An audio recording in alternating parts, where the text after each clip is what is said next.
damos paso a iniciar el curso, el taller, metodología y enfoques para la enseñanza de un segundo idioma dentro del PRONI, impartido por el doctor José Martín Martínez Erosa.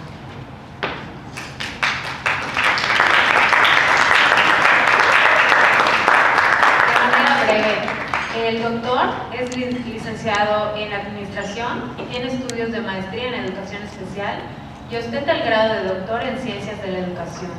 Cuenta con una experiencia de 24 años en el ámbito educativo y actualmente es asesor técnico pedagógico del nivel de secundaria, así como coordinador académico de la maestría en la enseñanza del inglés de la Escuela Normal Superior de Yucatán. Profesor Antonio Betancourt. Además, es catedrático de los programas de licenciatura en el Instituto Superior de Estudios Normales de la Ciudad de Mérida, de los programas de maestría en la Escuela Normal Superior de Yucatán y de los programas de doctorado en la Universidad Santander, Campus Mérida y Valladolid. Durante el tiempo de servicio del doctor Martínez ha tenido experiencia en diferentes áreas, como ser parte del equipo que elaboró el Diagnóstico Estatal del Nivel de Secundarias en el 2004 y el Plan Estatal de Atención al Rezago en Yucatán en el 2005. Conformó el equipo técnico estatal de la reforma de la educación secundaria en el 2006 y coordinó capacitación nacional y estatal a docentes de inglés de escuelas secundarias públicas. Fue invitado por el Departamento de Estados Unidos para representar a México en el programa de visitantes internacionales para conocer el sistema educativo de los Estados Unidos de América. De igual manera, fue integrante de la Mesa Técnica del Nivel de Secundarias en el Estado de Yucatán y actualmente es el enlace entre la Coordinación Estatal de Asesoría y los asesores técnico-pedagógicos del nivel de secundaria en el Estado de Yucatán, así como vicepresidente del capítulo Yucatán de la Asociación Nacional de Maestros de Inglés. Ha sido ponente y tallerista en diferentes congresos nacionales e internacionales y ha publicado artículos educativos en diferentes medios. Le damos un aplauso y la bienvenida y les cedemos el control. Good morning. Good morning. Once again, good Morning. Great. I was going to ask if we should deliver the talk in Spanish or English, but I'm assuming English should be the correct answer, right? Good. So, welcome everyone. Thank you very much for being here. Thank you very much, coordination for Estania, wherever she was. Okay. I want to thank for the invitation, for having the opportunity to be here with you this morning. I am sorry, I took away my mask. I'm sorry. I will try to stay far enough from you, okay, so it's safe for you. Okay. And, well, welcome to this meeting. And before we actually get started, I would like to ask you something. I'm aware that we're all English teachers. We're all English teachers. Your work is to teach to children.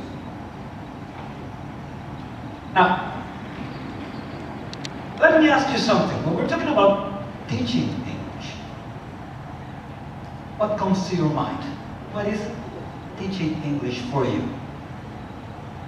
Who would like to say? Who would like to share your ideas?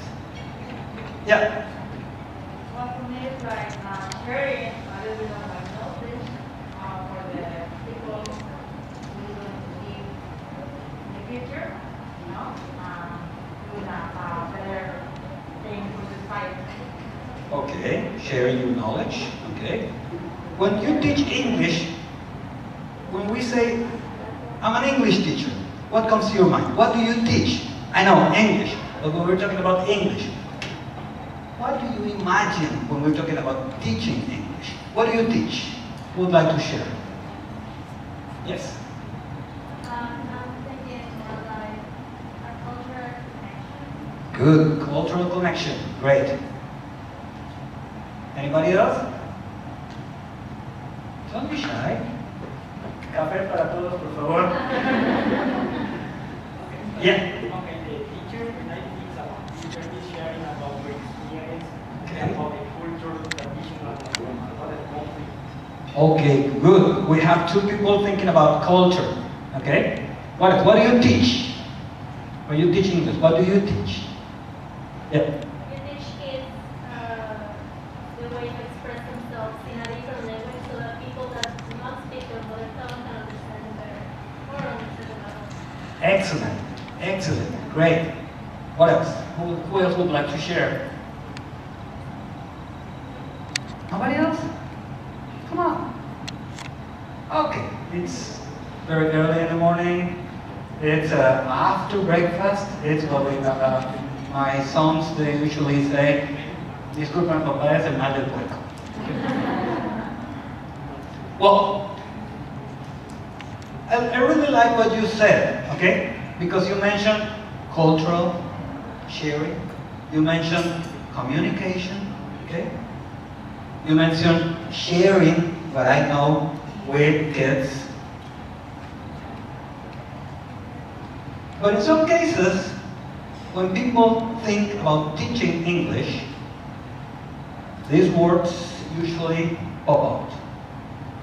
Well, I teach English because I teach verbs, I teach grammar, I teach prepositions, I teach, well, many things could be imagined when we're talking about teaching English. Okay? You can notice that what came out is not here. And I'm very glad. I'm very glad because trying to guide our students through these intercultural issues, trying to guide our students for being able to actually communicate. That should be the focus on what we do within the classroom. Okay? And I'm not saying that this is not important, but this is not the only thing to teach. Now, you all are English teachers, you all work for PRONI. Please raise your hand, whoever this is, his or her first year, who's going to be working for PRONI? First year? Great. So we have 1, 2, 5, something. The rest of you, you have more than 1 year? Good. Okay. So maybe what we're going to be analyzing today is not going to be pretty much new for the most of you. I would expect it's not new. My expectation is that you're all masters in this topic that we'll be addressing today. But maybe the idea is not to actually have something new, but to see something that is not new with a new perspective, with different eyes. Okay? So that's the reason why we're here, because we're going to be working with this. Do you know this? Yes. Have you seen that? What's that?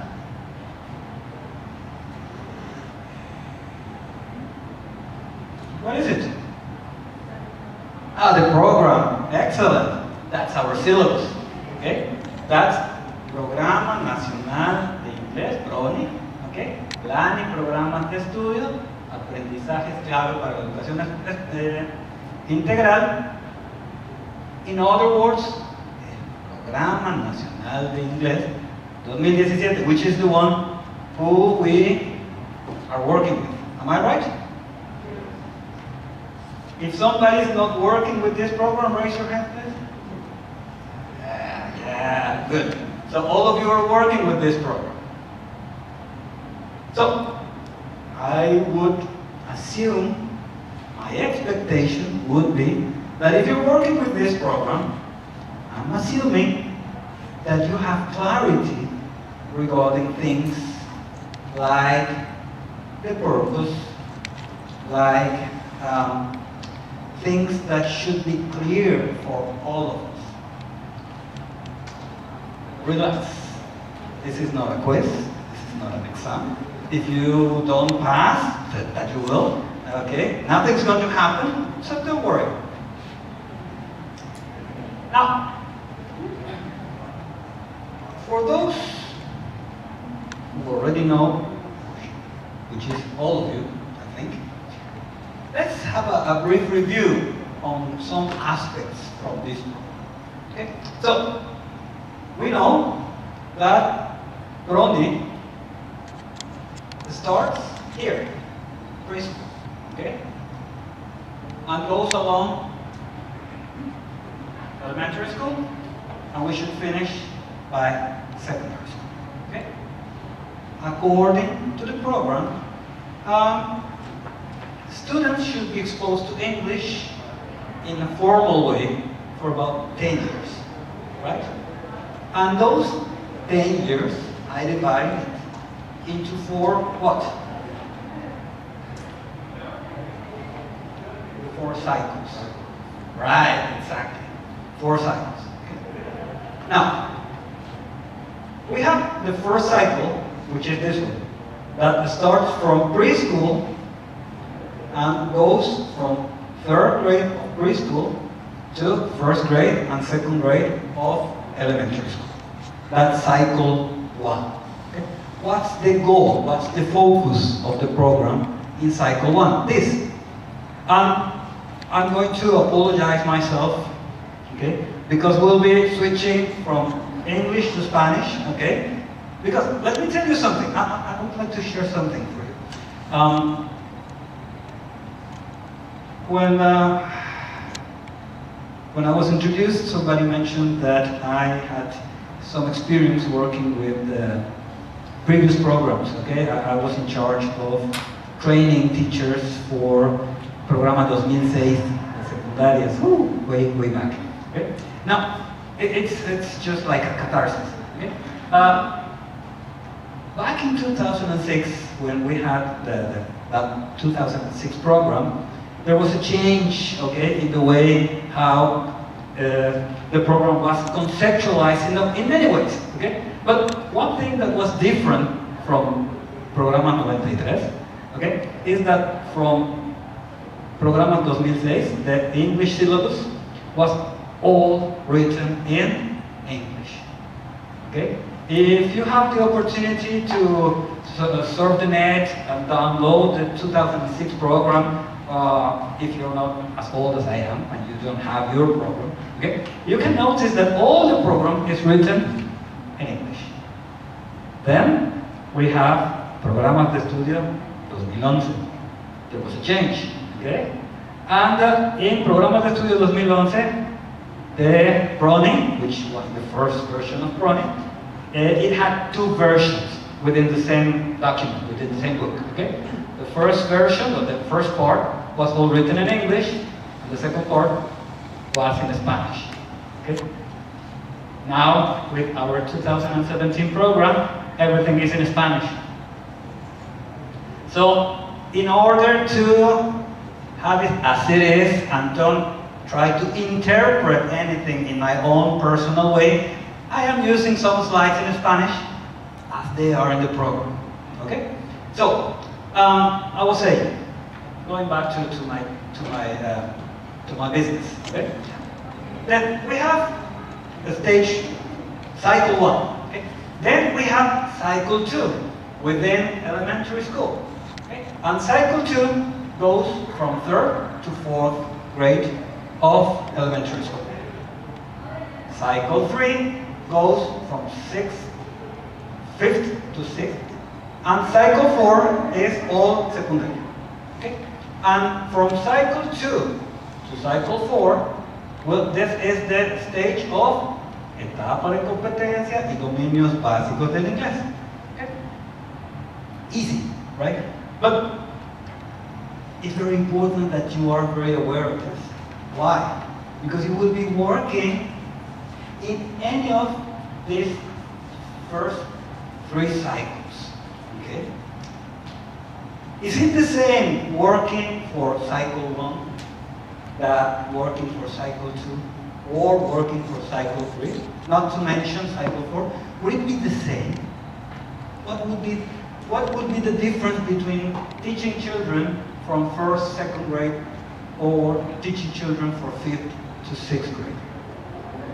Do you think there should be a difference? Why?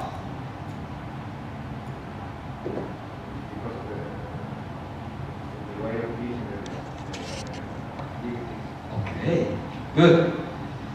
Good. Just during the first grade from school, kids normally tend to understand by association, and they need to first understand before they can apply it. And for the cycle 2 and 3, as a teacher, you expect the kids not only to understand English, but to actually be able to fully communicate what they want to understand. Okay, good. Any other ideas? Yeah. Yes, for me, the first cycle is one about people, I think, preschool students. Okay. They will understand the fundamental side into the language. And in the cycle 3, 2 and 3, is more that now that the art skills, so the students can now translate the Okay, good. You have a good idea. Great. Now, there is a tricky question. Okay. We have a general purpose for the PRONI, for teaching English in the 4 cycles. What's the general purpose? Let's read it. Okay? As it is in the program. It says, el propósito general de la asignatura lengua extranjera inglés, because now it's lengua extranjera. It used to be segunda lengua, now it's lengua extranjera. Okay? Es que los estudiantes desarrollen habilidades, conocimientos, actitudes y estrategias de aprendizaje para participar e interactuar en prácticas sociales del lenguaje. Remember this concept, because we'll be going back here. Okay? Orales y escritas, propias de diferentes contextos comunicativos y culturales rutinarios, habituales y conocidos con hablantes nativos y no nativos del inglés. Okay? So that's general purpose. So in general, for all the PRONI, all the 4 cycles, that's what it would be expected from the students to actually do. Okay? Now, this is the first tricky question of the morning. Did you know that each one of the 4 cycles of PRONI has its own individual purpose? Besides this, each cycle has its purpose. Now, in order to wake you up, because I don't want you to fall asleep at all, okay? We'll be working with a little exercise, okay? I'm not quite sure. I heard that some of you have some binders, some folders, okay? I'm not sure if each one of you have your own personal folder, and besides that, there should be other folders, okay? But within the folders, I'm going to ask you to work right now. Can I borrow your folder? Just to make sure what you have in here. Okay.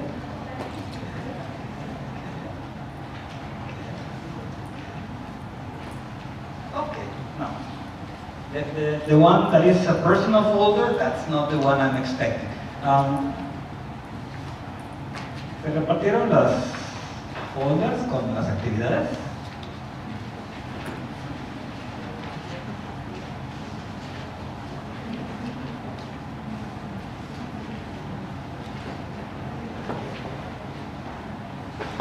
Here they are. They're here. Okay. So what we're going to do now, you will be receiving some folders, okay? I'm not sure if there are going to be folders or something, okay? But I'm going to ask you to organize teams, okay?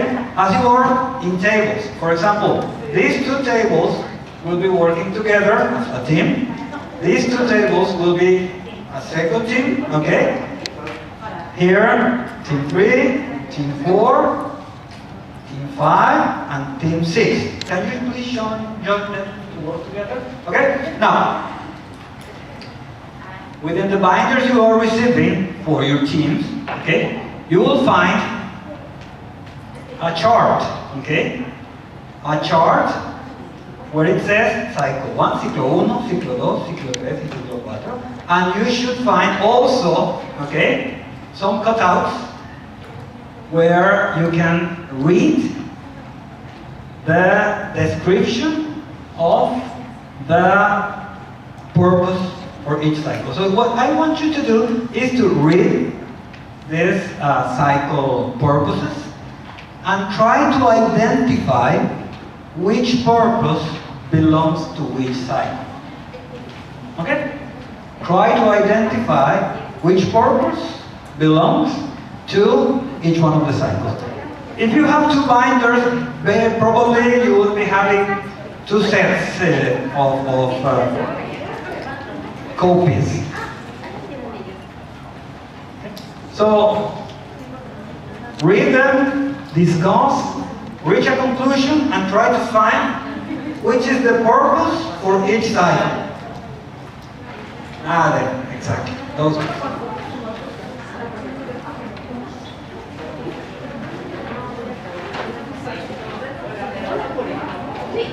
Yeah, it's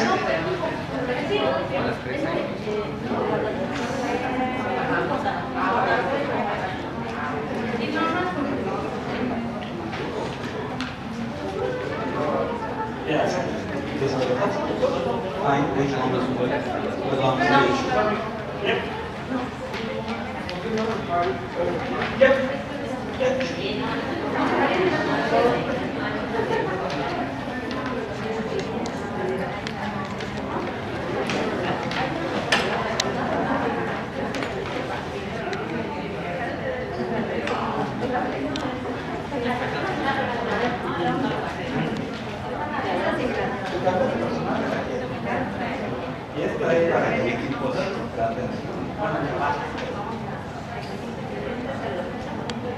By the way, the way that you're organizing yourself right now, meaning the teams, will be continue working with the same team for the rest of the session, okay?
Are you ready?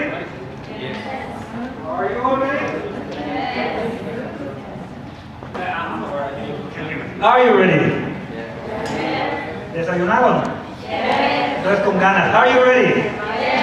Good. Now, let's see if you decided on the correct purpose for each cycle. Okay? So, that's the way it should look like. Okay? So let's try to identify. Okay? It's important that we know the purposes per cycle. What's the purpose for cycle 1? Let's read it. Okay? Que los estudiantes, meaning kids, se sensibilicen y familiaricen con una lengua distinta a la materna. In our case, could be Spanish, could be Maya. Y puedan reaccionar y responder a necesidades de comunicación básicas y personales en contextos rutinarios definidos. Okay? That's the purpose for cycle 1. Let's remember, cycle 1 is the one corresponding to 3rd grade of preschool, 1st and 2nd of elementary, right? Now, what's the purpose for cycle 2? Que los estudiantes interactúen en situaciones de comunicación inmediatas y conocidas, mediante expresiones utilizadas en contextos habituales. Okay? That's for cycle 2. Cycle 2 goes for what grade? 3rd and 4th. Good. Cycle 3. Que los estudiantes interactúen en situaciones de comunicación habituales, okay, mediante textos orales y escritos breves en contextos conocidos. Okay? That's for 5th and 6th. Okay? And we can say, well, cycle 4 no es mi boleto, but anyway, we need to know. Okay? Cycle 4. Que los estudiantes sostengan interacciones y adapten su actuación mediante diversos textos orales y escritos en una variedad de situaciones de comunicación. Now, let me ask you another maybe tricky question. What would be the difference between these 3 cycles? Let's focus on these 3 cycles because basically that's where you will be going to work with children. Why is it important, or what would it be different in each one of the purposes of the cycles? Why do we need to know the purpose of the cycle? Especially the one you are working with. Yeah? Well, in the first cycle, we expect the children to be able to recognize the sounds and be able to respond to that, whether it's by their oral or whether it's by the sign language, for example. On the second cycle, we want that the children be able to be the first person to start a conversation. Can you hear? No. Can you listen to her? Sorry. No. Sorry. I just noticed. Hello. So for the second cycle, I was saying that in this cycle we expect that the children be able to be the first ones to start a conversation, a simple conversation like a hello or a good morning, and be able to do that when they know what it means. And for the third cycle, we expect the children to be able to write, to talk, and to listen, and to understand that, but in a familiar space. We are not going to throw them under the bus and say like, oh, explain me something very difficult.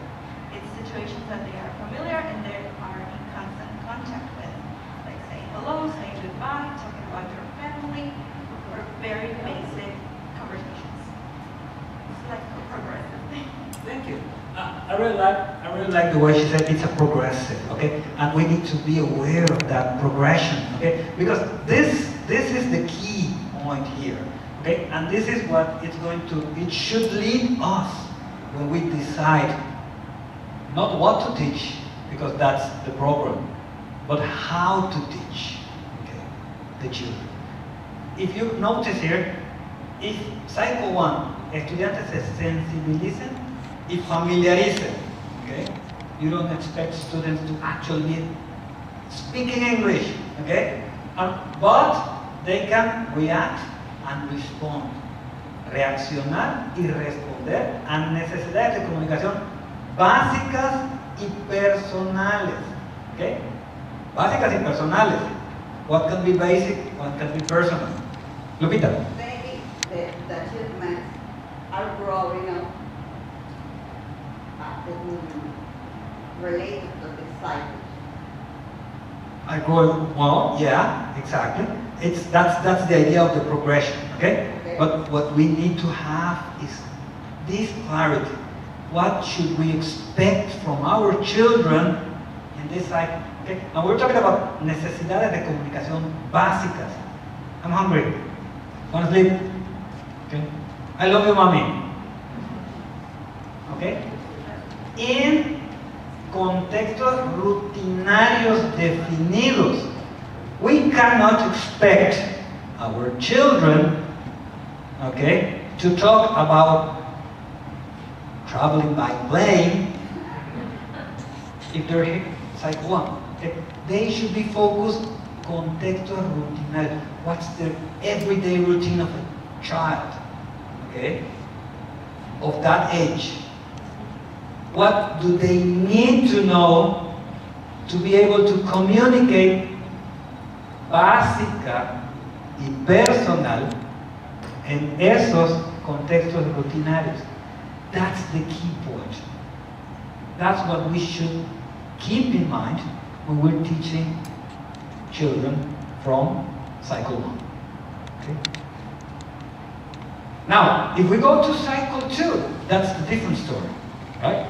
Why? Because now we want students to interact. Do you see any interaction here? No, they can express, okay?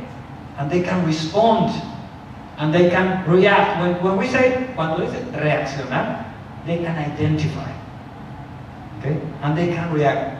Ay, mamá, yo también te quiero, okay? I love you too. Simple things. Now, cycle 2, interaction. Now we move to the next stage. Now the children can interact, okay? But how?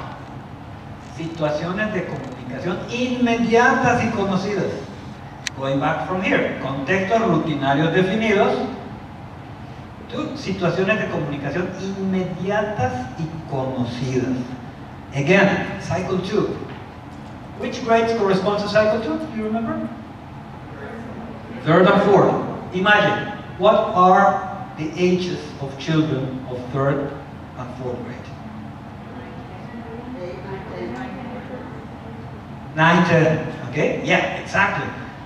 What that age, what situaciones de comunicación inmediatas y conocidas can they be expected to have? Well, think about that.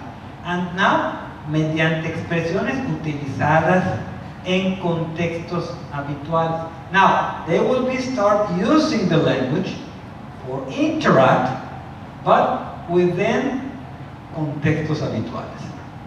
Still, okay, trying to focus on what should be natural for them to expect to interact. Okay? But now they will be starting interacting.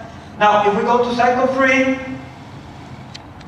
that we can say, okay, that's our responsibility, that's as far as we get. Okay? Yeah, true. But let's see what it says. Que los estudiantes sostengan, que los estudiantes interactúen en situaciones de comunicación habituales mediante textos orales y escritos, breves en contextos conocidos. What would be the difference? Skills, now they write. Okay, what else? They write and? and speak. Yes, okay? When we say textos orales, don't think about textbooks, please. Okay? We'll be going back here, okay? But when we say students should be interacting, there is interaction here, but obviously that progression. They should move to the next stage. They will be interacting en situaciones de comunicación habituales, and they will be producing and interpreting oral and written text within contextos conocidos. Okay? And finally, cycle 4, which is secundaria, que los estudiantes sostengan interacciones y adapten su actuación mediante diversos textos orales y escritos en una variedad de situaciones de comunicación. In other words, in secundaria, they should be expected to have like more use of the language in a free way. Okay? So, this is the purpose for each of the cycles. Why is it important that you know this? Because you need to take your program, take a look at your program, and when you are planning your classes for your children, you can consider what they're expected to do. Because sometimes it happens to me, okay? That we have an expectation that does not correspond to what children are expected to do in that specific cycle or grade I am teaching. So it's important that we can have this clarity, because this clarity, okay, is going to help us make lesson plans more suitable for our students, okay? And maybe even, sometimes, less complicated for ourselves. Because it's important that we know this. Now, I told you that we were going back eventually to this general purpose, okay? And I also told you, okay, we'll be going back here, and we're going to talk about, you remember what I told you we were going to talk about? Exactly. Well, maybe you don't know it, but it should be red now. Okay? It should have changed. Yeah. Prácticas sociales de lenguaje. That's in the general purpose. That's like the approach. Prácticas sociales de lenguaje. But what is a práctica social de lenguaje? What should we understand by prácticas sociales de lenguaje? Okay.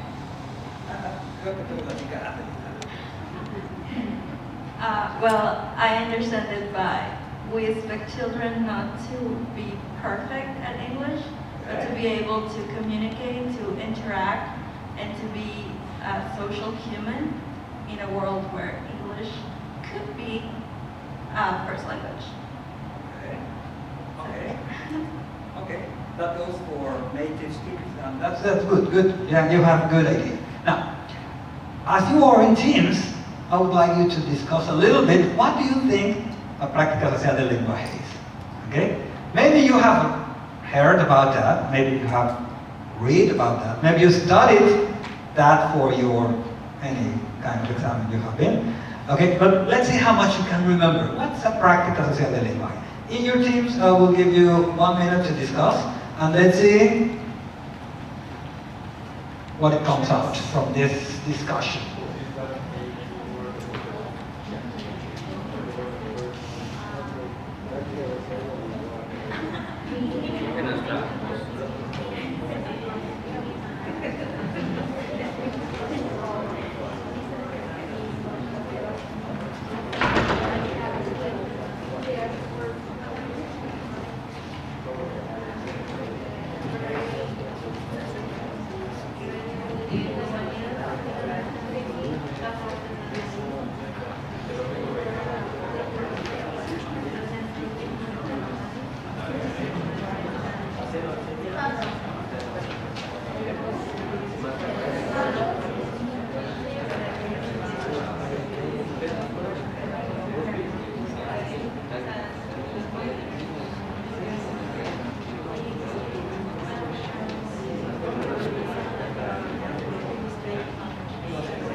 Are you ready?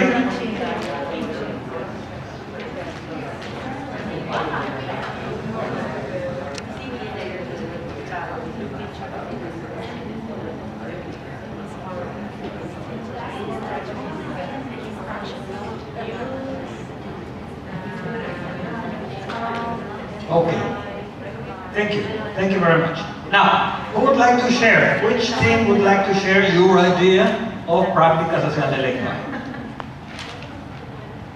Which one? Here. Okay.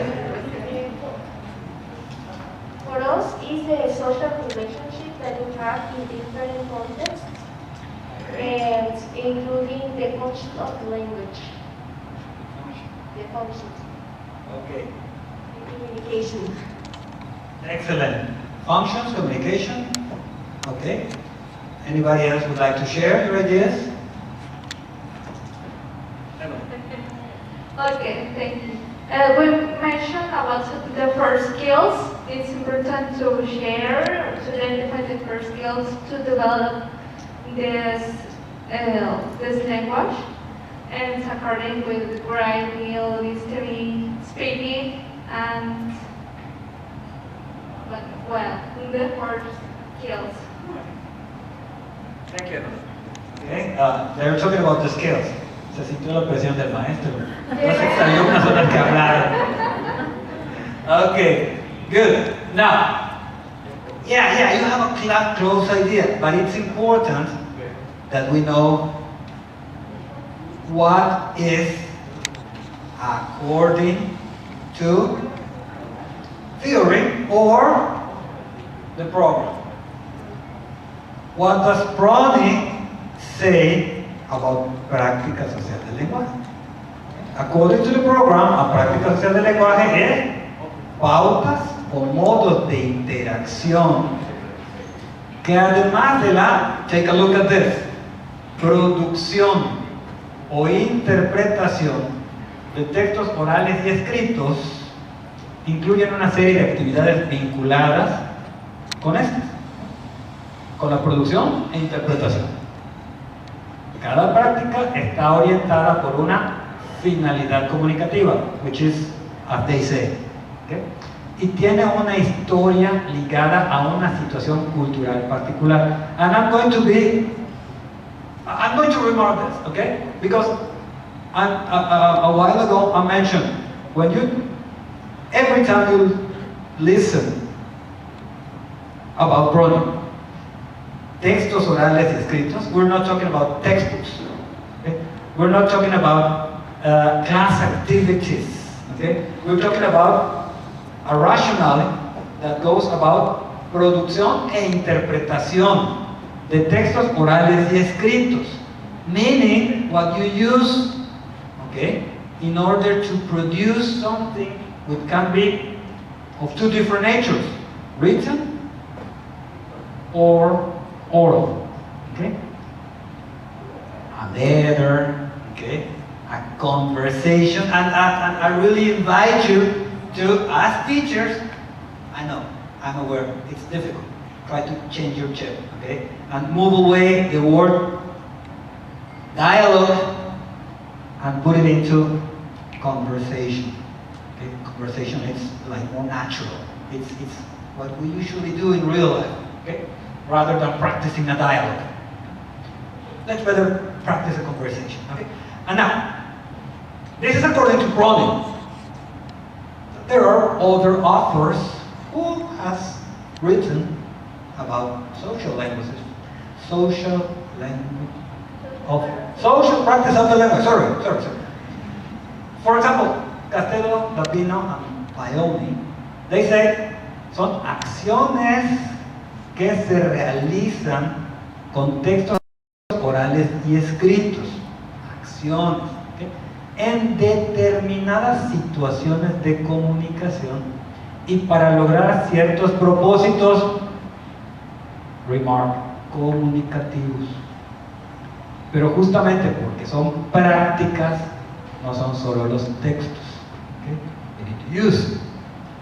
El lenguaje se ejerce, se realiza, no se ejercita, como físico, por medio de prácticas como las de lectura, escritura y oralidad que llevan a cabo las personas en su cotidianidad.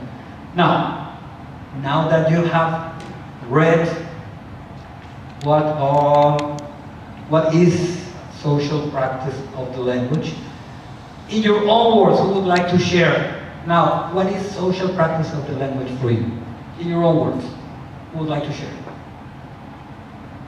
¿Alguien que no sea mi exalumna o alumna presente? Oh, don't be shy. No les puedo ofrecer un premio. It's Vivian, hi. Well, I can understand it as bringing the language out of the classroom into the real world. Thank you. Thank you. Thank you. Exactly. Try to move language, okay, into real life use and not into class activities only. Okay? So that would be the basic idea of the social practice of the language. Okay? Now, let's move to the next exercise. Okay? And now I'm going to ask you this. Language.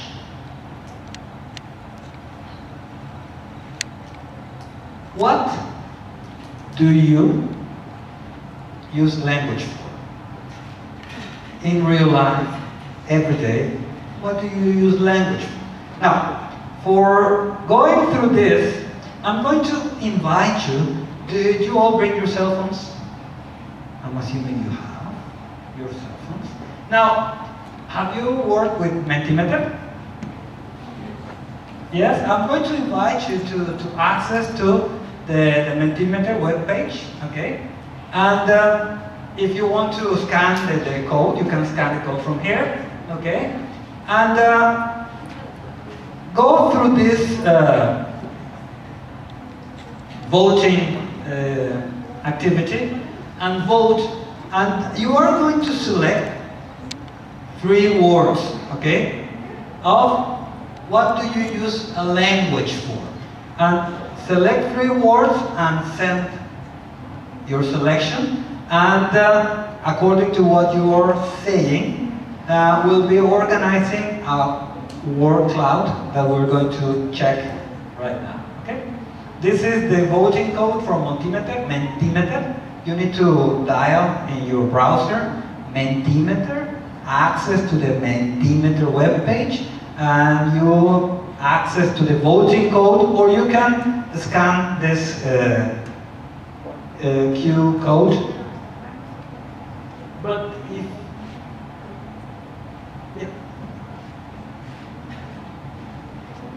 in your browser you just type Mentimeter, you access to the web page, and you add the voting code, and you can access there. Okay?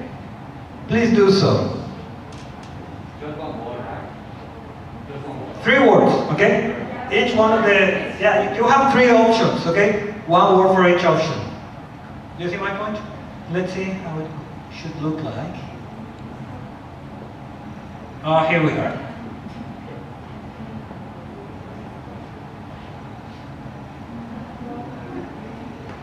The words that look bigger, like communicate here, it means that it has been repeated more than once. Okay, what do you use a language for? To hi. I mean, to say hello. To teach. Okay. In real life, what do you use a language for?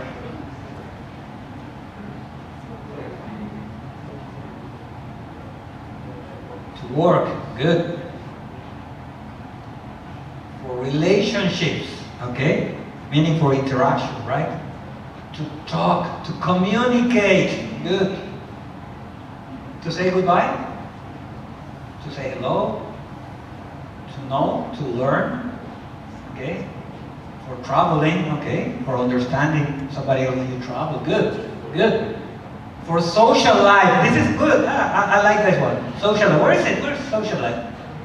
To satisfy needs. okay? For yourself, okay? For a relationship, for working, okay? For interaction, for studying. Oh, this is good. Use a language for studying, good. To express yourself, right? Good, good. Here it is, social life. Here I've been repeated more than once. Good, I like that. Okay. And this is like the key. Communicate. You use a language to communicate. Okay. Okay. I don't see any to memorize rules. I don't see any for making homework. Good. Why do you use a language? To talk about your feelings, to express what you want, to give information, okay? To ask for information, to buy things, to sell things, to obtain information, okay? For expressing your emotions, your feelings, okay? For satisfying some needs. I'm really hungry, okay? Good, good. So, if that's what a language is used for, why sometimes it happens, not in your classrooms, that we try to teach the students to memorize things. We try to teach the students to learn the rule. We try to teach students to analyze the grammar. Is it used for communication? For communication.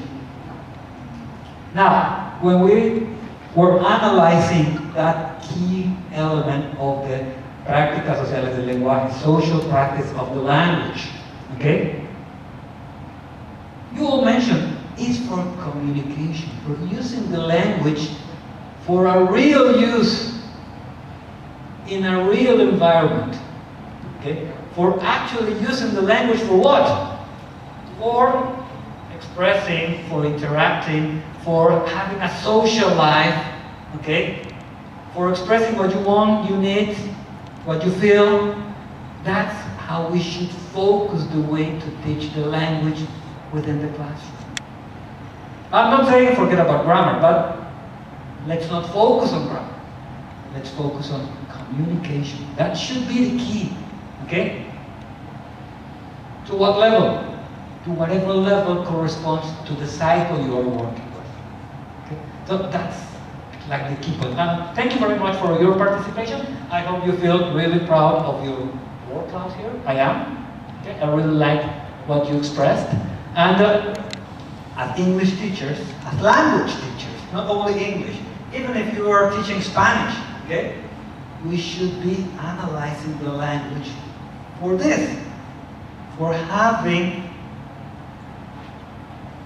as it is in real life, as we use it for a reason. So let's go back to the presentation. Thank you very much. I really love what you did. ¿Quieres tener más café?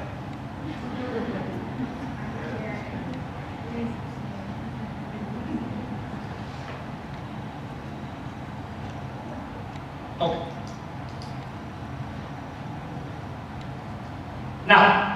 Now that we know that we have expressed what we think, what we know, what you use a language for, let's go back to the enfoque, which is taken as it is from the program, okay? What's the enfoque in our program? According to PRONI, el enfoque del programa 2017 establece la participación de los estudiantes en prácticas sociales del lenguaje, we already know what it is, que demandan la interacción comunicativa en diversos contextos sociales. Conlleva el desarrollo de tareas o acciones que promueven, entre otras cosas, el uso real del inglés, what you use the language for in real life, for real purposes. la capacidad para seguir aprendiendo, la autorregulación de las emociones, la integración de conocimientos básicos, además de la adopción de actitudes y conductas que favorezcan la colaboración, el respeto a los demás y la valoración a lenguas y culturas distintas a la propia. This is important because some of you previously, okay, some of you mentioned that for you teaching English also means to teach culture, to cultural interaction. Yes, that is correct. That is focused in the enfoque. Okay? The enfoque in English, how do we call enfoque? How do you say it? Approach. Okay? Now, why is it important that we know the approach of a subject? English or any other subject? Math, for example, science.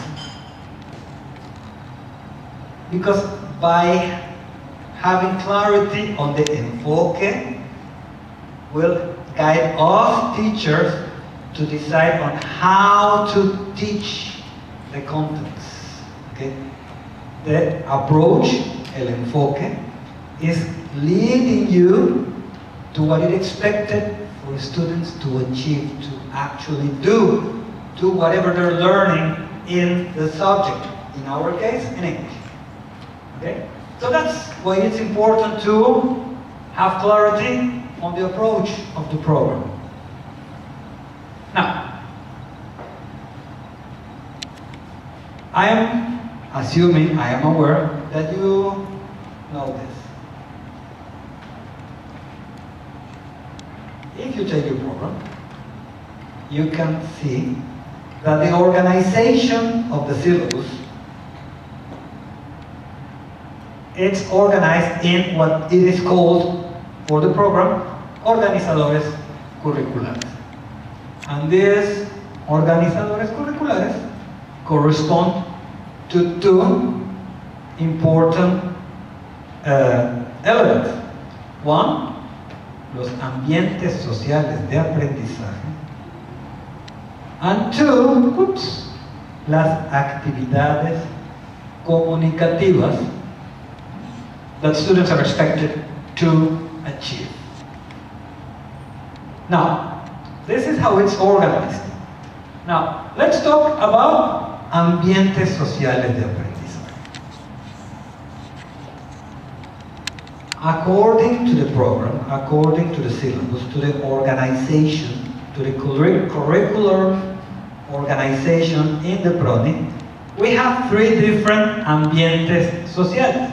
One is familiar y comunitario, the second is lúdico y literario, and the third is académico y de formación. Now, if you take a look at the Spanish program, okay, you can identify that it's very similar in many ways.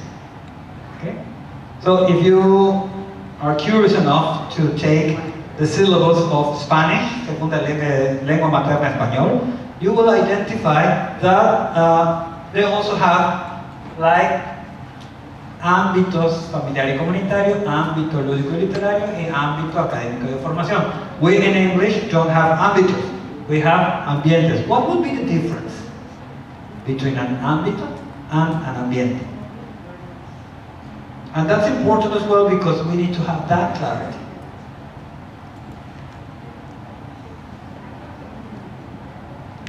In the program, yes, please go ahead. Because of the social approach. Because of the social approach that we have, instead of talking about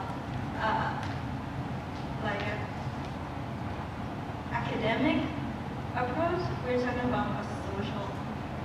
Because, as we said, language is in the culture, language is in the real life. So talking about an ambient. Close enough, close enough, close enough. Good, good, good. Yeah, good. Any other ideas?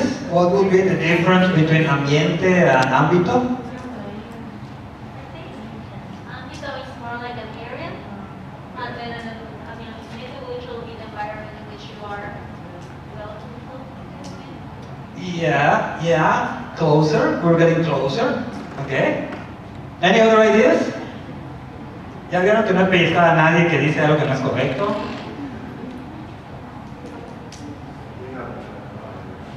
Ambiente es un ambiente directo, claro, ámbito de real world. Exactly. Un refresco para el señor, por favor. That's exactly it, okay?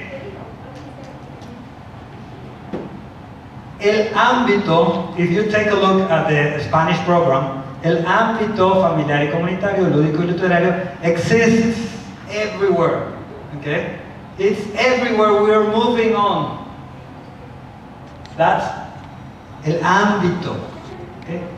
But when we're talking about English, we have ambiente, because we need to control within the classroom. Because when our students go out of the classroom, they don't have that much English, okay, in the real world, real interactions outside of the classroom. Okay? Yeah, I am aware that nowadays, considering video games, considering internet, okay, they may have like the exposure to English, but not as they need to use English for buying things, they don't use English for saying I love you to her, his mother, girlfriend, wife, okay? But we need to have it within a controlled ambiente, okay? That's the key difference. Thank you very much, sir. Okay? And now, let's talk about this. Familiar y comunitario. Yeah. Lúdico y literario, académico de formación. Actually, if you take a look within the program, within the syllabus, maybe you will go to look something like that. Maybe you have identified that in the binders you have some photocopies of some parts of the program, which are like these ones. Okay? And when you open the program, this is how it looks like. You can see the ambiente social, familiar y comunitario. Okay? Now, let's go back to the three ambientes, familiar y comunitario, lúdico y literario, académico de formación. What should we understand when we're talking about familiar y comunitario? Un ambiente familiar y comunitario. What is that? Why do you need to use the language English within a familiar and communitary environment?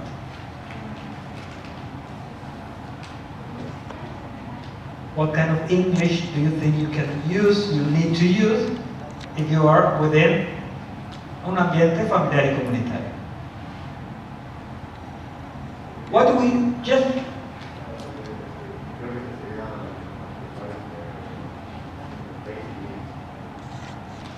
Basic needs, okay.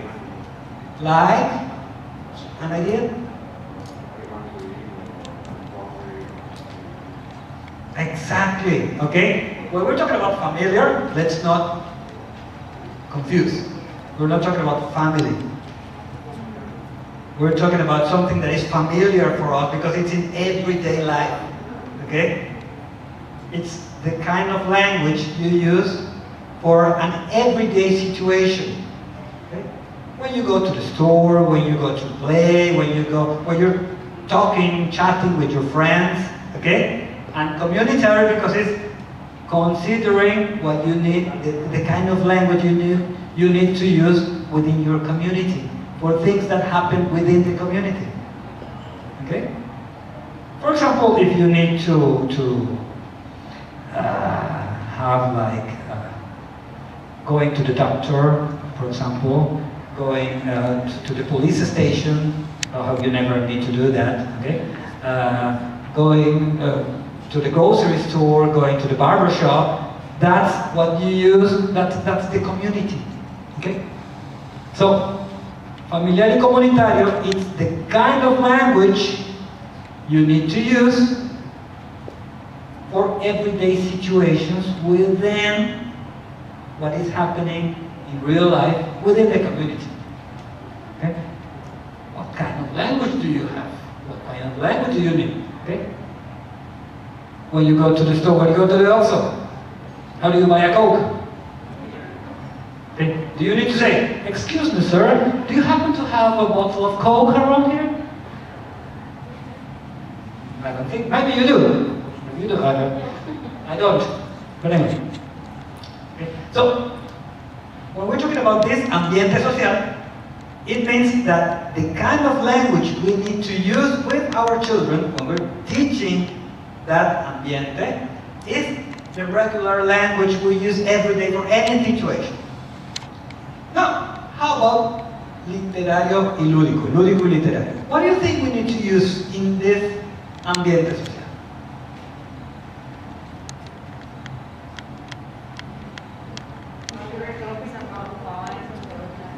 Poems, excellent. What else? Sorry? History. Storytelling. Excellent. Okay. Legends. Okay. What else? Games. Excellent. Movies, music. Okay. Excellent. The kind of language you use, okay, when you are having amusement. Okay. Ludic, okay, and literary poems, novels, riddles, okay, the kind of language that is needed for, remember, social practice of the language, interpretation and production of oral and written texts, okay, what students should need in order to understand a poem, or maybe to write a poem, to understand a short story, or create their own stories, okay? And ludic, riddles, okay? Lotteries, bingos, okay? That's the kind of language you need to use for this ambiente social. And let's move to the next one. Académico y de formación. What comes to your mind when I tell you about this? School. Grammar? I have an issue with that, but okay, grammar. What else? Who else would like to share your ideas? Rules? What kind of rules? Rules at school? Okay. That was tricky. I didn't expect that. Okay. No, sorry. This is not when we're teaching grammar. No, this is not when we are saying, ahora vamos a aprendernos los verbos en inglés, apréndanse los primeros 10 para mañana. No, this is not, okay? Académico y formación. Remember, using the language for a reason. When do you use the language for an academic? Okay? When you follow instructions. Follow instructions, excellent. Lupita? For history. Okay, for analyzing science documents, for example, when you're talking encyclopedias, for example, or when we're talking about having experiments, science experiments, for example, okay? So when you need to use the language for an academic purpose, okay? For example, when we're talking about World War II, okay? The documents you need, the history books you need to check, the web pages you need to check, but they go for this purpose. What would be the difference of the language you use here and the language you use here?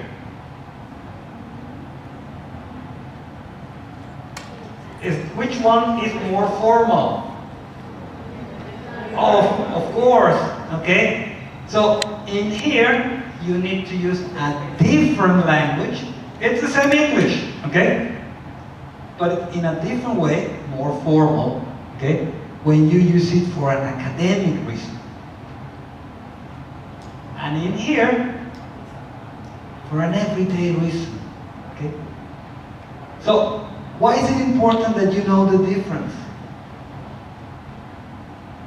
I would like to remark this. Some of you, when we said academic information, said rules, grammar, verbs. Rules, grammar, verbs can be in any, okay? You can actually have the students, the children, to learn about grammar, okay, about verbs, but through discovering them. Okay? Not focusing on teaching that. Okay? What should be the focus? To use the language for a reason. Okay? Now, which is the reason to use the language for? That could be the next question. When we're talking here, actividad comunicativa, if we take a look at the program, okay, we have the ambiente, okay, familiar y comunitario. Why do we need to know the ambiente? So we can have like a clarity on the kind of language that students are expected to be exposed to. Okay? If they're in a familiar y comunitario, what kind of language the students are expected to be exposed to? Not very familiar to everyday English, okay, to use for a reason. Okay? Now, when we're talking about actividad comunicativa, what does it say? In this example, this is from secundaria first grade. Intercambios asociados a propósitos específicos. Maybe it doesn't say much. But if we move to the next stage, which is la práctica social del lenguaje, it says exactly what we should have our students to do. Intercambio opiniones sobre un servicio comunitario. So, what kind of English should students be using? A very colloquial English. For what? For exchanging opinions about what?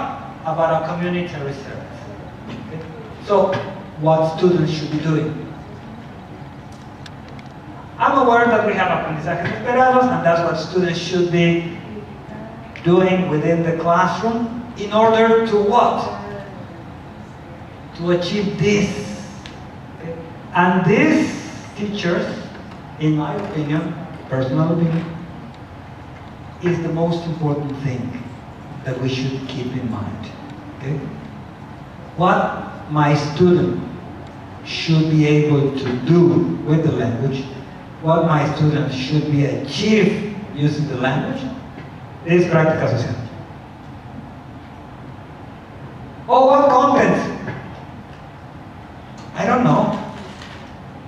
Maybe it's going to be depending on your own students. If I tell you, okay, for this practice you need to teach present simple, and then you need to teach vocabulary, or if I tell you, okay, for this práctica social del lenguaje you teach present perfect or present progressive, but your students don't have the proper background, but I should tell you, okay, you have your students to be able to do this, okay? How? Which contents? Depending on your own students' characteristics, on your own context, okay?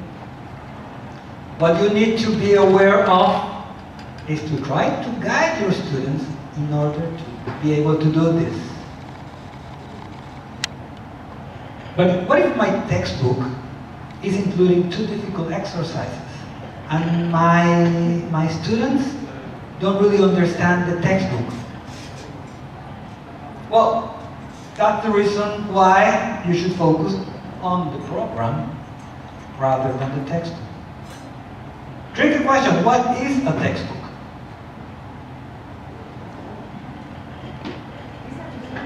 It's a resource, yes, but I might be wrong, but a textbook is the interpretation of somebody about this, okay? It's a lesson plan and a lesson organized by somebody who is not teaching my students,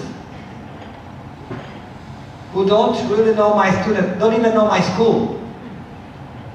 So that person took the curriculum elements, made a lesson plan, thinking maybe about his or her students, and made a lesson plan and put it into activities, put it into something that you actually do, okay? But it's not really like Well, maybe I shouldn't be saying this, because you already know, pero digo de texto no es la Biblia. Actually, we don't have textbooks. We don't have textbooks. Excuse me. Actually, we don't have the textbooks. We have to do, we have to make the activities for the children. We have to share we have in presential classes, but we don't have the books.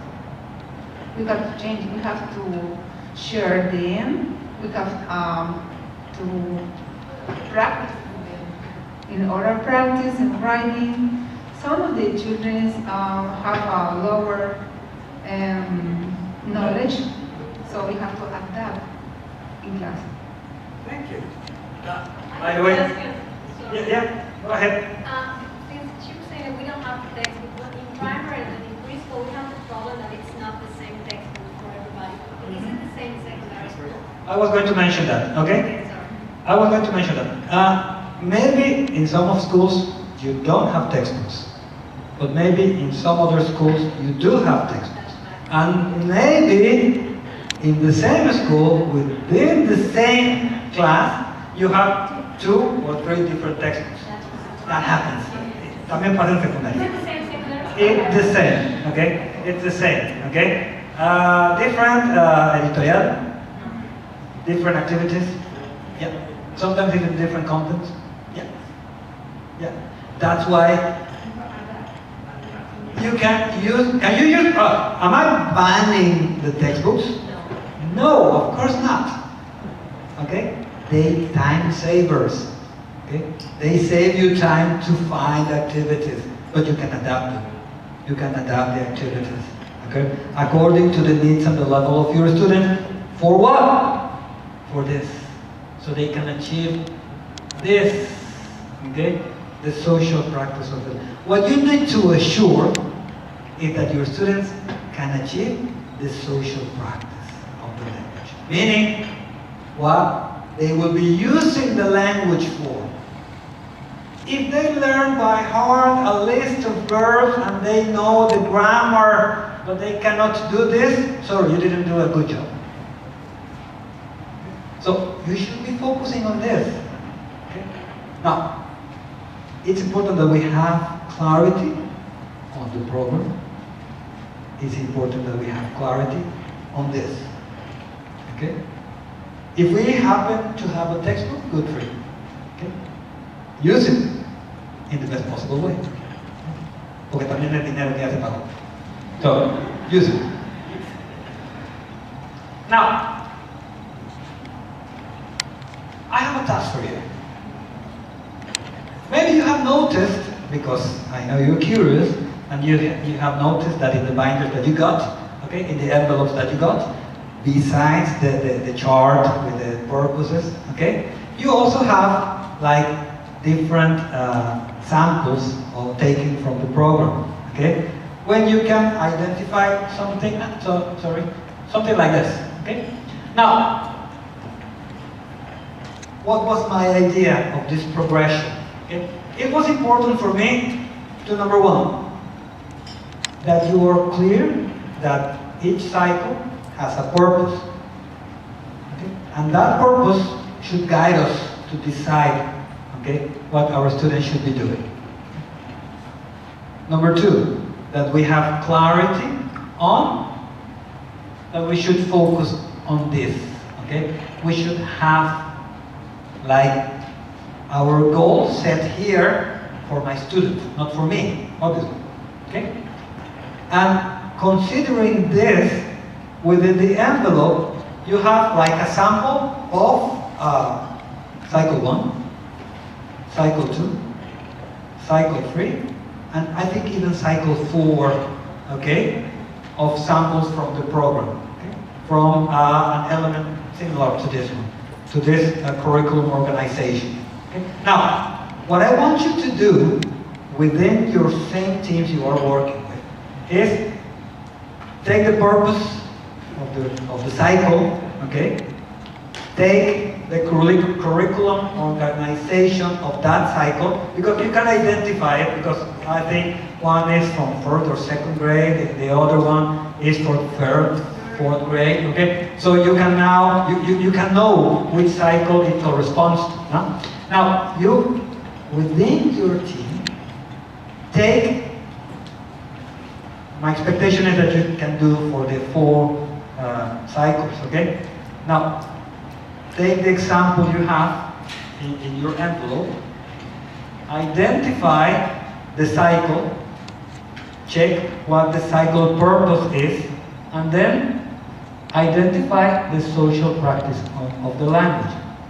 And once you have done that, share your ideas on what kind of English or activities you can do with students in order to achieve the social practice of the language that you have in that example. You see my point? Was I clear on what I expect you to do? So let's open like 10 minutes sharing, share ideas, discuss, and after those 10 minutes we'll share.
La de basic es de material.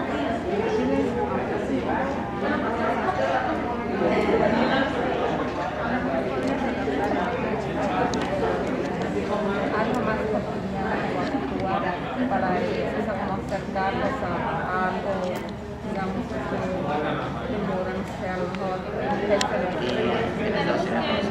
pero hasta ahí no se puede hacer las diferencias del literatura fantástica de suspenso. Podemos poner también leyendas para evaluar diferentes y tal vez, por ejemplo, hacer la de la Llorona, por ejemplo, la historia de la Llorona de Jiménez sin cabeza.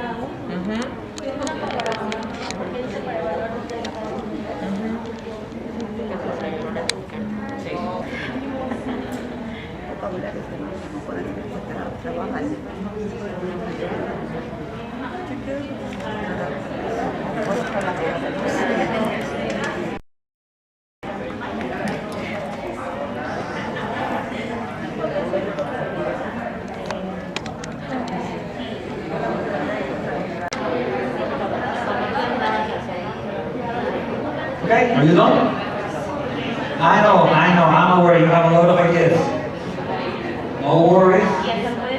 You'll have plenty of time. Okay? Well, not today, but you will have plenty of time to expand your ideas. Okay? Now, oh sorry, I was here. What was the task? The task was for you to share your ideas. Okay? And this is a good opportunity that we have now, because we have our colleagues here with us. Okay, we can elicit ideas, we can elicit experiences, and that helps us, okay, to improve our own self, our own practice. Okay, and I think this is a good moment for sharing ideas. Now, I would like to listen to whatever you discussed within your team. And I'm going to say this, and I'm going to remark this. There are not such correct and incorrect answers. This is gathering ideas that we can do with our children within the classroom. Okay? So, what I would like you to do now is for some of you to share what you discussed within your teams. You don't really need to give me like the lesson plan, okay? You should give me the ideas that you discuss. What can you do, okay? Who would like to share?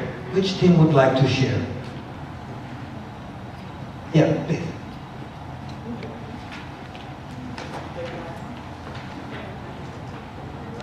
For first grade of elementary school, and we see the social practice. It's about how to... You can put it in Spanish. Okay, thank you. ¿Cómo armar un objeto?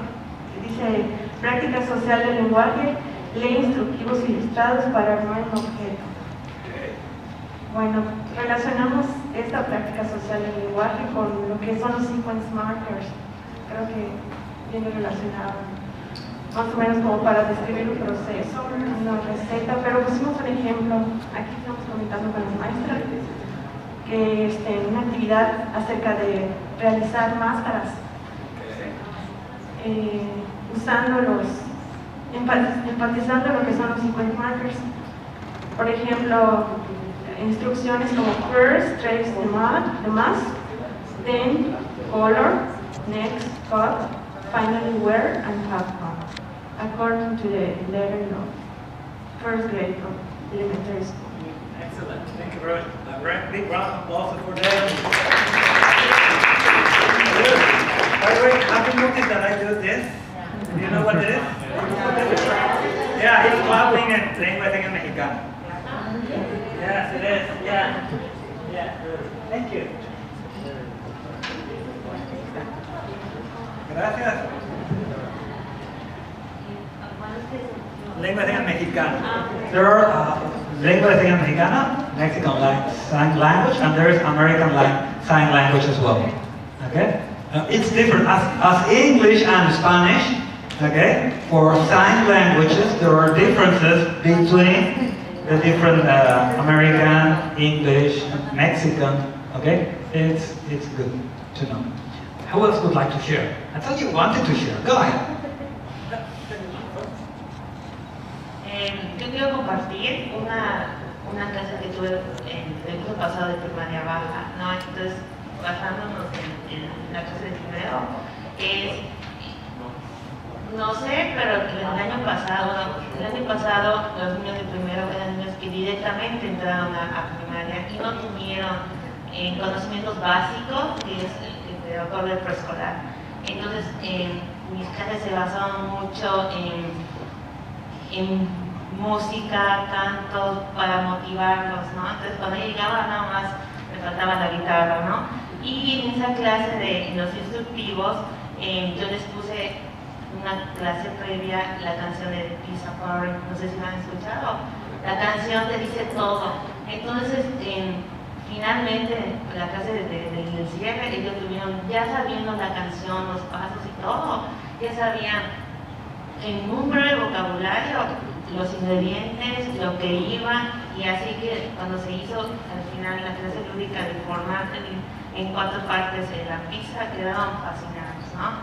Entonces ya ellos ya compartían que tenían un tío que era pizzero, cosas así, pero ya sabían que iban a ayudar. Entonces ese videito se los puedo compartir en un link, pero es un videito de un moped y lo tiene todo, o sea, lo que lleva la pizza, y cómo te mueves y todo, y les gustó mucho a mis alumnos.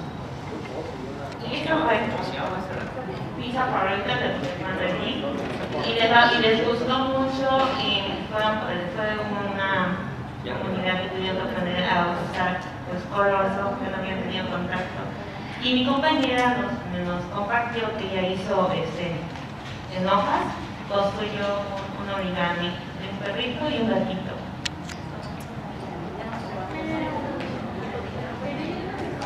As you wish.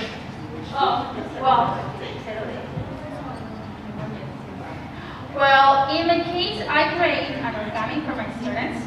A dog or a cat, depends on what they draw in the face.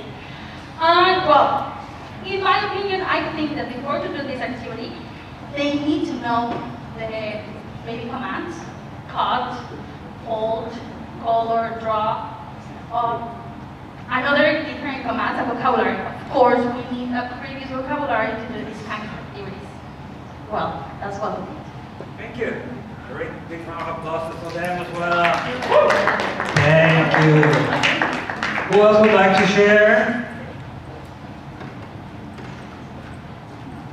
El que no comparta le van a cobrar el desayuno. Who else would like to share? Come on. Don't be shy. I know who wants to share. All right. Ay, bueno, hola, soy yo. Bueno, la maestra. Bueno, vamos a compartir, ya compartieron mucho lo primero. Hicimos una actividad de cuarto, que nos acabamos de inventar, ¿no? Que pues en el cuarto año se pide que sean intercambios asociados a medios de comunicación y que el niño, la práctica social es que comenta y compara mensajes publicitarios. Entonces para esto nos imaginamos que sería muy interesante que el niño, la niña, cree su propio anuncio, que le mandan a los niños y las niñas a agarrar su juguete favorito, su ropa favorita, algún artículo que le guste, ¿no? Y que dibuje en la derrota que se dan los niños, que dibuje, coloree un anuncio publicitario de su producto, que ponga el número y todas las características del producto para ser vendido, usando gramática de adjetivos, de verbos y de sujetos, predicados, la oración. Muy sencilla. Y finalmente, para promover la participación de los niños en voz alta, que los niños se paren enfrente del salón con su anuncio y comiencen a describir exactamente, gracias, comiencen a describir su producto y pues a ver quién lo compra, ¿no? Que se pueda hacer algo más lúdico. Y pues sí. Pues sí. Pues. Thank you. Big round of applause. Thank you. Yeah, please. Well, en esta vez, esta actividad similar a la compañera es de cuarto grado de primaria, es una experiencia propia. Actividad comunicativa intercambia asociados a medios de comunicación, práctica social de lenguaje, comenta y compara mensajes publicitarios. Pero todo esto se basa, antes de la experiencia, en el producto final que debemos tener de la tarea, de la task. And the first part here advertised, in my experience, I try to students the backgrounds. And the Chedraui advertising is very important. With the, here Mexico, the Black Friday, here is the Buen Fin. The Buen Fin, Chedraui advertising, smart TV, cell phone, and the descriptions. Number, price, and the pictures, what pictures, the colors, descriptions, and another extra words is the second hand. And try the experience here about the pandemic. Maybe the students, you are a seller bottom line, and the girls, the ninis, and your child, your advertising. You can transmit the message that you can vender another things, sell another person in line, and the ninis in the cell phones, and the life. Here, yo, vaso verde. Tengo vaso verde, 30 pesos, el que diga yo, in the background. And my experience is very good with the music. The reggaeton music and the promotions. No cuento con los derechos. Thank you very much. And I want to remark on that example how important it is to consider the student's context. Okay? You can talk about Chedraui, you can talk about the also, you can talk about within things that are meaningful for students. Okay? And that thing about music, maybe that has some kind of suggestion video background. But good for you. Thank you very much. Okay? Anybody else would like to share your ideas? Okay. Thank you all for sharing. Yeah, who said? You. Okay. Nosotros estábamos analizando el ciclo 4, que viene siendo de secundaria, y estábamos diciendo que, por ejemplo, aquí la práctica social fue leer literatura fantástica o de suspenso para evaluar diferencias culturales. Estábamos comentando aquí que es un poco difícil, ¿no? Porque en esa edad los chicos son o tímidos o no les gusta pasar al frente, no les gusta actuar, no les gusta nada, ¿no? Porque pues hay que oso o cosas por el estilo. Entonces estábamos diciendo que es adaptar actividades para ellos, ¿no?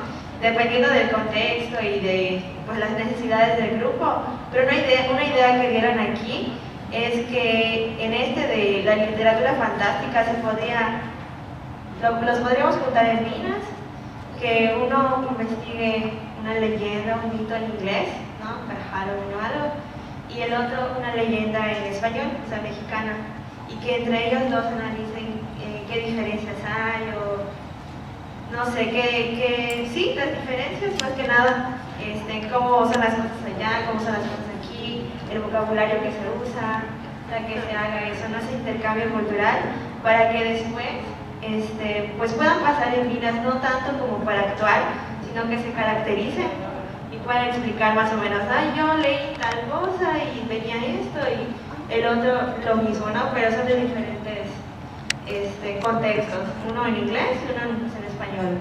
No en el lenguaje, no que lo hablen en inglés y en español, pero que expliquen. En Estados Unidos se acostumbra a decir esto o se conoce así, y en México de tal manera, ¿no? Y no tanto que sea como que muy difícil, porque pues ellos son un poco complicados en esa edad, pero pues que se pueda hacer, ¿no? Que busquemos la manera de que ellos puedan participar o al menos reconocer esas diferencias. Thank you. Now, before we close, we're about to finish, I promise. Okay. You have within yourself, within your hands, those examples taken from the program. You can notice that in the program there are not many contents as they are. They are orientaciones didácticas, okay? That means that it gives you like some kind of freedom in order to decide what to teach the students, okay? How to teach the students. Now, you need to have that clarity, this clarity about the social, first of all, el ambiente social. What kind of English, what kind of language am I going to use with my students? And then, what for? La práctica social. What students should be able to achieve with this kind of language. If you have that clear, well, you have 2 steps ahead, okay? On the other hand, we were talking about textbooks earlier, okay? Sometimes you can say, but the textbook is too difficult because the language it manages, it's so hard and my students can't understand. You can identify it's not in the program, okay? Because in the program there are no contents per se, okay? Now, that absence of formal contents for some teachers could be an issue. For some teachers could be like, oh my God, this is heaven for me, okay? But on the other hand, for some other teachers could be something like difficult, no? What am I supposed to teach, okay? Now, in PRONI, in your own personal binder, because I think you all have, you got a binder, you have your folder, okay, with your name, very beautiful, by the way.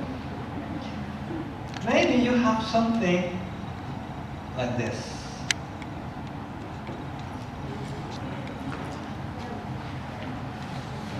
Right?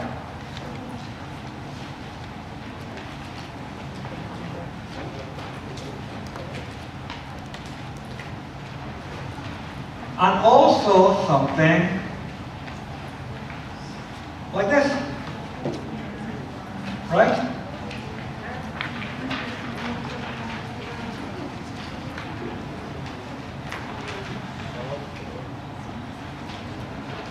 Let me focus here, in this part. Okay?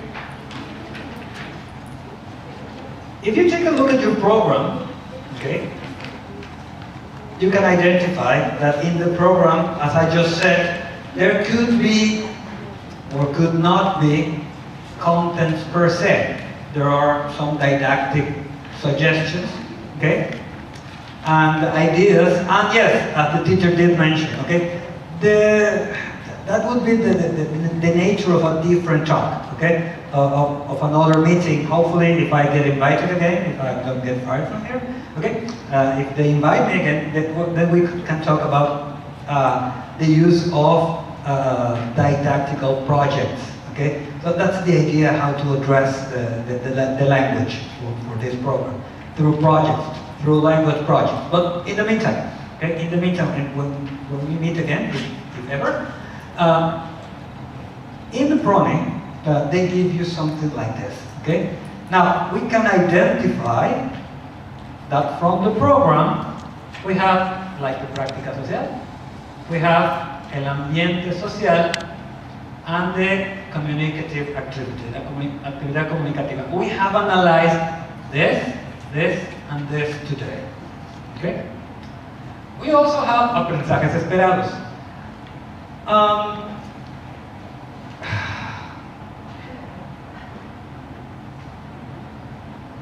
I'm going to talk for me, okay? If we're talking about something mandatory, okay, all the programas de estudio, educación básica, okay? All the subjects, they have their aprendizajes esperados, okay? And for some subjects, those aprendizajes esperados are like the most important thing, what students are expected to do with the topics, okay? For the case of English, it's more important the práctica social. That's the reason why I'm not focusing so much in aprendizajes esperados. It's so much more important for students to actually achieve the práctica social. So we should focus here in the práctica social, okay? Through here, the kind of language they're expected to produce or analyze in this ambient, okay? But within the program, there is aprendizaje esperado, and within the format, you have the aprendizaje esperado. I am not saying don't consider this, but if you need to focus on something, focus here, okay? This is the most important thing, okay? Now, in these documents that you receive from PRONI, if you take a look at the program, maybe this over here, alcances mínimos, basic words, you will not find them in the program. Okay? This is like some suggestions from the program that if you have no idea how to begin, what to teach, take a look at this.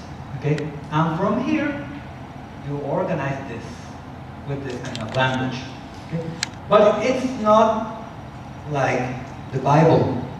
Okay? Y no te va a castigar Dios si no lo haces.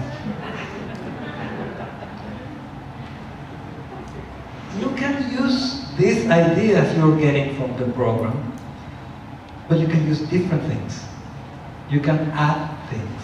You can change things. You can add contents, omit contents. According to what? For your students to actually do this. Okay? So this is the key point. If you follow these suggestions, good. These are here to help you, not to make the things more complicated for you. Okay? If this will help you to plan your lessons for your students achieve this, go for it. If your students can do this and more, a little bit more, go for it as well. Okay? If you can level up, if you can raise the level of your group because your group allows to, go for it. Okay? Now, yeah, am I right? Yes, absolutely. Okay. So, this you have here, it's taken from the program. This, this, this, and this. It means if you don't want to open your program to make your lesson plan, it's all here. No problem. Okay? If besides this you take your program, open your program, read the sugerencias didácticas, read the tipo de productos esperados, fine. Okay, you can complement. But if you want to stay with this, fine as well. Okay? And when you decide, okay, what am I going to teach my students? How am I going to teach my students? Then you move here and write down your lesson plan. Okay? I don't really think, to be honest, that there is a need to go further into explaining this. It seems pretty simple, right? Week by week, you have 3 classes a week, 2 classes a week, depending. Okay?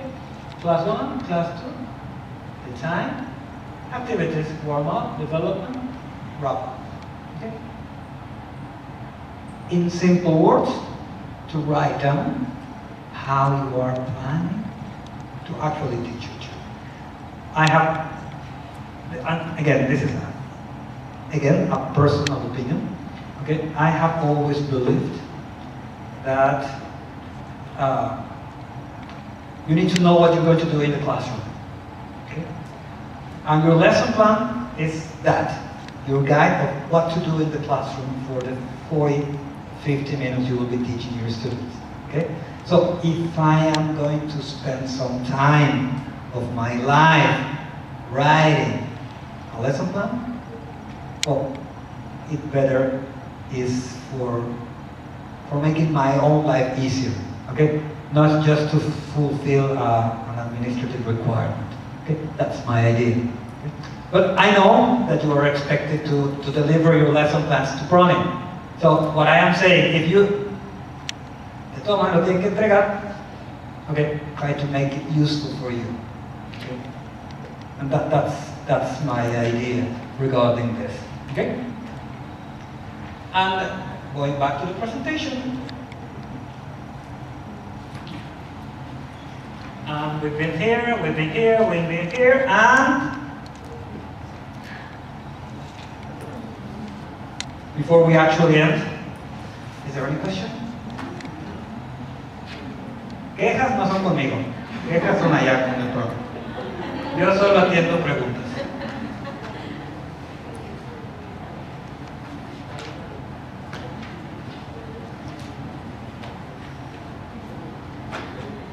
¿No hay preguntas?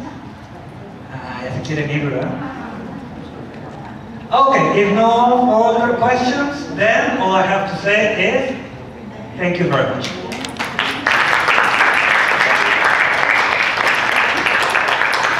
Estoy contento porque nadie se durmió. You have a question? Ah, ya pasamos esa parte.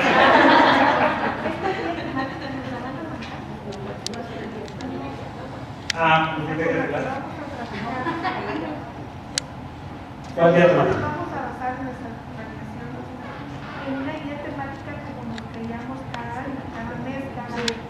Ok. Ya se supone que ya la tenemos todos, pero nos la van a volver en emergencia. Por lo que veo, nos regimos con la misma de 2017. ¿Nos la pueden volver a emergencia? Sí, supongo que sí. Sí, estos comentarios o estas dudas las vamos a resolver posteriormente. Ahora que termine el maestro, vamos a tener un breve receso, van a trabajar un poquito con las personas de Contaduría Social y después vamos a trabajar la parte académica para resolver este tipo de dudas, maestra. Sí, pero sí lo pueden tener y les vamos a explicar un poquito más. ¿Vale? Pues muchas gracias, maestro.